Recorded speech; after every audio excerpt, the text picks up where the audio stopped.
Bismillah, alhamdulillah, wassalatu wassalamu ala rasulillah.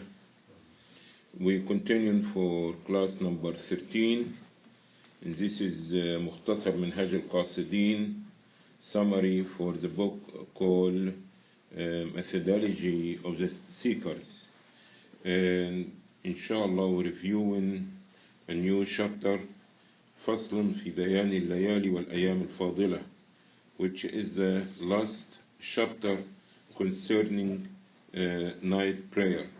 And since we don't see it in the translation, I'm going to try my best to go fast and quick and mention it. Say, أما الليالي المخصوصات بمزيد الفضل التي يستحب إحياؤها في 15 ليلة ولا ينبغي للمريد أن يغفل عنهن. As for the nights which are special nights, because the reward and the virtues, it is recommended for you to be more active in ibadah, are 15 nights. And a seeker of the hereafter, he shouldn't be heedless or abandon them or neglect them. Otherwise will be like the businessman that is heedless in the season of business. If he could not make a profit during the season, when else he can make a profit? As for these nights, 7 in Ramadan, which is the night of the 17th, which was the morning of it was the Battle of Badr. As for the 6th,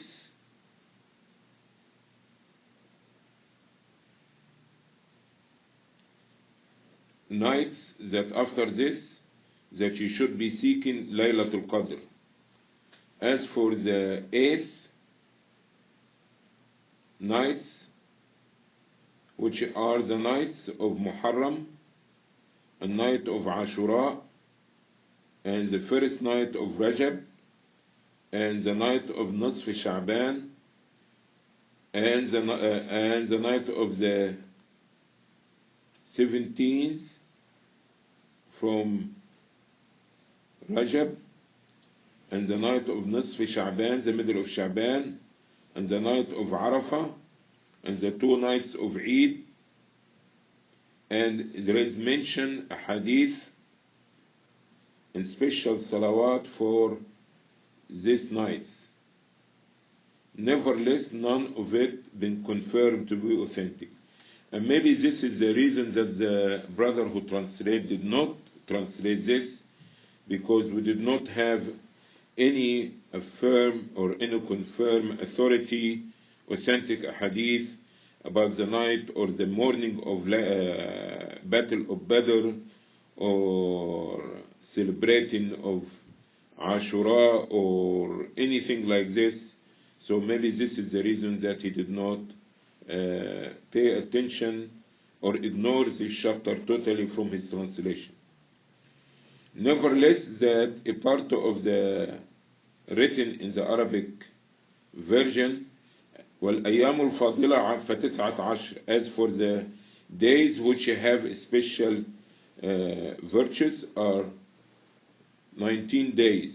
The day of Arafah, day of Ashura, the day of 27 of Rajab, and this is when the first day Jibreel came to the Prophet sallallahu alaihi wasallam,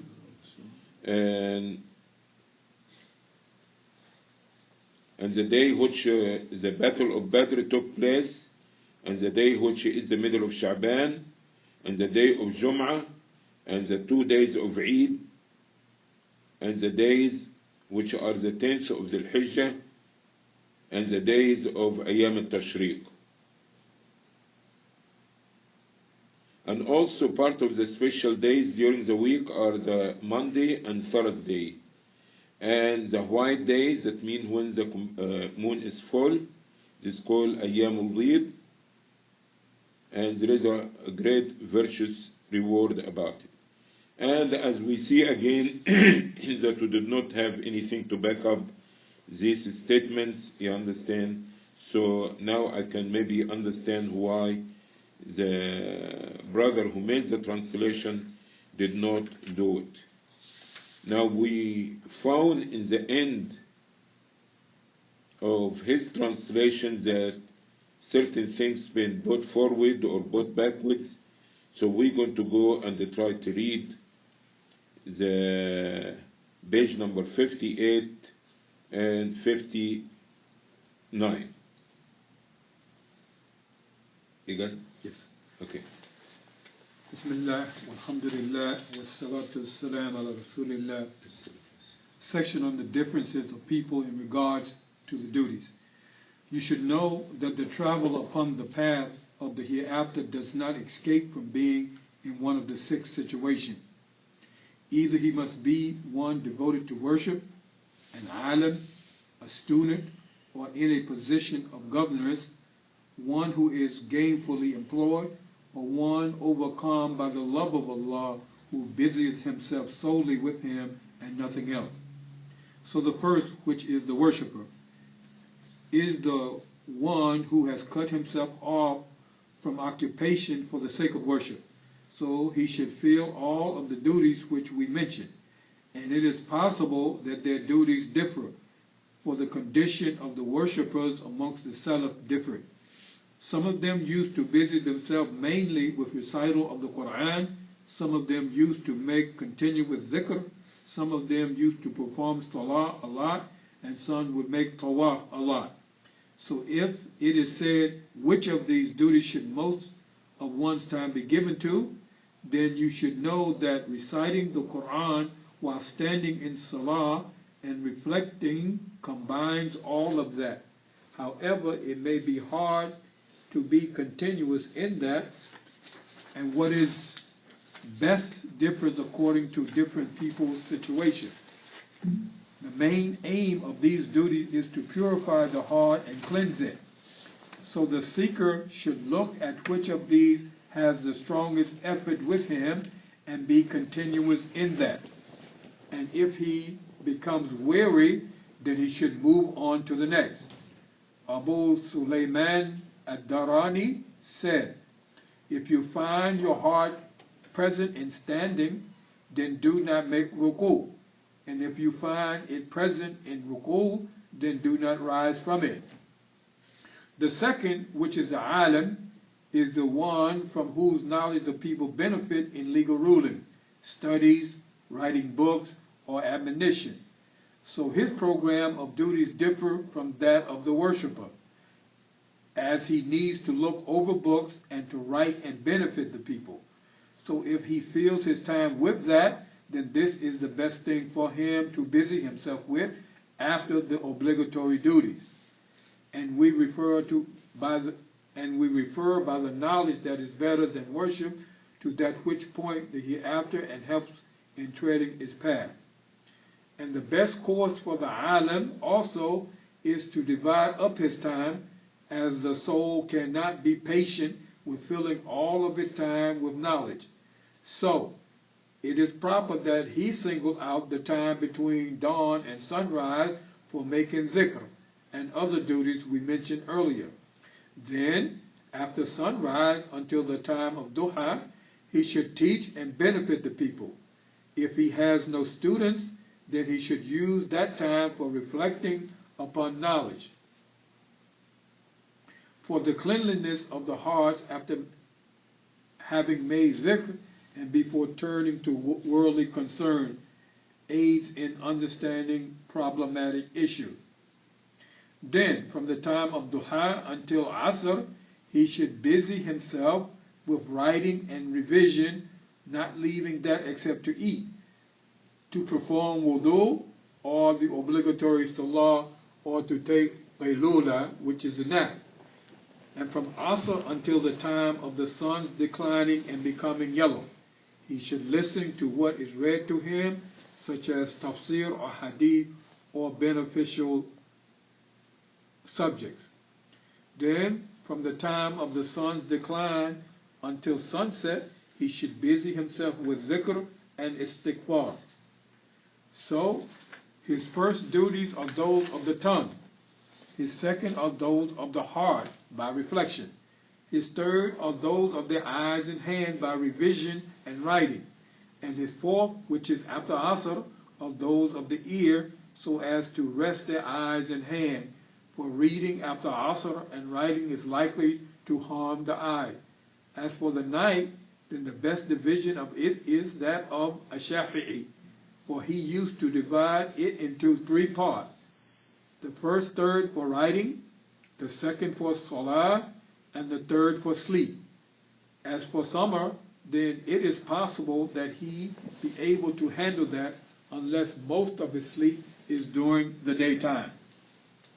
The third is a student, and his ruling is similar to that of the alim, as studying is better than busying oneself with dhikr and voluntary salah. However, he should busy himself with attaining benefit, whereas the alim busies himself with giving benefit, and he should busy himself with taking notes and transcriptions, whereas the alim busies himself with writing. And if he is amongst the common people, then his attending the gatherings of dhikr and knowledge and admonition is better for him than busying himself with voluntary duties other than that. The fourth is the one in a position of governance, such as the imam, the judge, or the one put in charge of organizing the affairs of the Muslimin.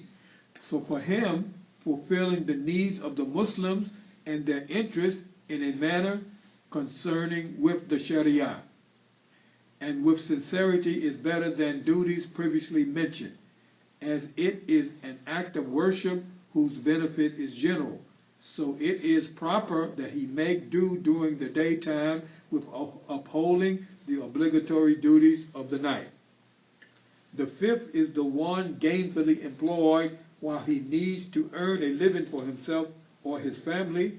For him, it is not proper that he take up all of this in worship. Rather, he should seek his living while making continuous zikr, and if he attains enough for that, he should turn to the other duties. The sixth is the one overcome by the love of Allah. His duty, after completing the obligatory duties, is to make his heart present with Allah, and he will move it towards whatever duties he will. And it is proper that he be continuous in performing his duties. As the Prophet of Allah sallallahu alaihi wasallam said, the most beloved of deeds to Allah is that which is most continuous, even if it is a little. And the Prophet sallallahu alaihi wasallam used to be continuous in his deed. Muttafaqan alayh, agreed upon. This we finish. Did I bring another one? Okay, I think this will be sufficient for tonight, inshallah. We'll be starting a new chapter tomorrow concerning the etiquette of eating and gathering and hospitality and visiting and things like this, inshallah. I have to stop here. I have to take care of. We'll continue tomorrow, inshallah.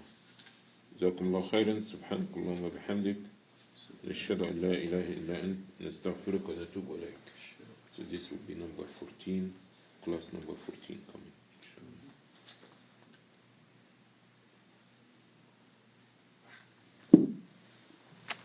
And this will be for the class tomorrow.